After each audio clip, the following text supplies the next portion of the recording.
Lift, The Fundamental State of Leadership, written by Ryan W. Quinn and Robert E. Quinn, narrated by Wayne Shepherd. Introduction: Harnessing the Power of Lift. On August 18, 1941, Officer John Gillespie McGee, Jr. of the Royal Canadian Air Force took a new airplane, the Spitfire Mk-1, on a test flight. McGee had just received his wings as a pilot.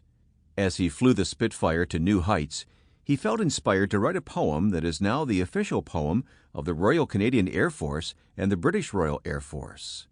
The poem has inspired short films, songs, inscriptions on headstones, presidential addresses, museum displays, and eulogies. Some have even used this poem as a prayer. High Flight. Oh, I have slipped the surly bonds of earth and danced the skies on laughter's silvered wings. Sunward I've climbed and joined the tumbling mirth of sun-split clouds and done 100 things you have not done, wheeled and soared and swung high in the sunlit silence. Hovering there, I've chased the shouting wind along and flung my eager craft through footless halls of air. Up, up the long delirious blue, I've topped the windswept heights with easy grace, where never lark or even eagle flew. And while with silent lifting mind I've trod the high untrespassed sanctity of space, put out my hand and touched the face of God. It is hard to read this poem without feeling at least a bit of the exhilaration that McGee must have felt. His momentary thoughts and feelings inspired words that continue to move other generations after his death.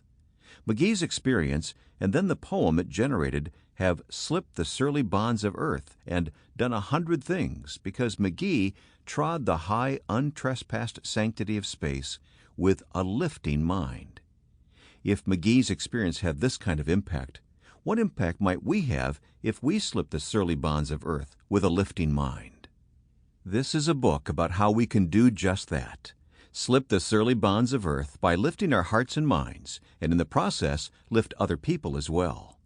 Like Orville and Wilbur Wright, who used physical science and practical experience to build the first airplane, thus making it possible later for McGee to rise above the bonds of earth, we can use social science and practical experience to learn to rise above the constraints of life and lift others around us.